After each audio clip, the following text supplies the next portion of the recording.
చూడండి, దేశంలోనే తొలి night safari Kukrail night safari adventure park పేరిట దేశంలోనే తొలిసారి ఈ తరహా ప్రాజెక్ట్ ఏర్పాటుకు ఉత్తరప్రదేశ్ సర్కార్ ముందుకొచ్చింది లేదా చేపడుతుంది. పర్యాటక అభివృద్ధితో పాటు అంటే పర్యాటక రంగ అభివృద్ధితో పాటు పచ్చదనం పెంపు, వన్యప్రాణుల సంరక్షణే లక్ష్యంగా 1,500 కోట్ల రూపాయలతోటి 2 దశల్లో లక్నోలోని కుక్రైల్ రక్షిత అటవీ ప్రాంతం సమీపంలో దీన్ని అభివృద్ధి చేయనున్నారు.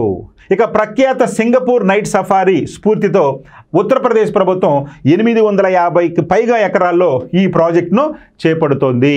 అంటే ఈ నైట్ సఫారీ ప్రాజెక్టు సింగపూర్లో చాలా ప్రసిద్ధి చెందింది. అంటే సింగపూర్లో ఒక నైట్ సఫారీ ప్రాజెక్ట్ ఉంది.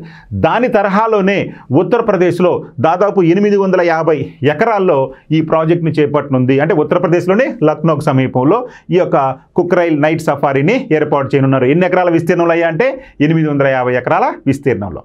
ఇక సహజమైన చీకటి వాతావరణ నేపథ్యంలో ప్రత్యేకంగా రూపొందించిన లైటింగ్ వ్యవస్థల ఏర్పాటు, పర్యావరణ హితమైన ఈవీ వాహనాలు, పక్షి ప్రేమికుల కోసం ప్రత్యేక విభాగాలు, వన్యప్రాణుల సంరక్షణ గురించి అవగాహన కల్పించేందుకు సమాచార కేంద్రాలు, సఫారీ థీముల వసతి సౌకర్యాలు, అదేవిధంగా ట్రామ్ సర్వీసులు వంటివి కూడా ఇక్కడ కల్పించనున్నారు. అంటే ఈ సఫారీలో భాగంగా రాత్రి ప్రయాణించడానికి సపరేట్గా ప్రత్యేకమైన లైట్లతోటి వాహనాలను, అదేవిధంగా కార్బన్ డైఆక్సైడ్ వాయును రిలీజ్ చేసేటువంటివి కాకుండా మనకి ప్రత్యేకంగా ఏ వాహనాలండి ఈ యొక్క ఈవీ వాహనాలను, ఎలక్ట్రికల్ వాహనాలను, అదేవిధంగా పక్షి ప్రేమికుల కోసం ప్రత్యేక విభాగాలను ఇవన్నీ కూడా ఈ సఫారీలో నైట్ సఫారీలో ఏర్పాటు చేయనున్నారు.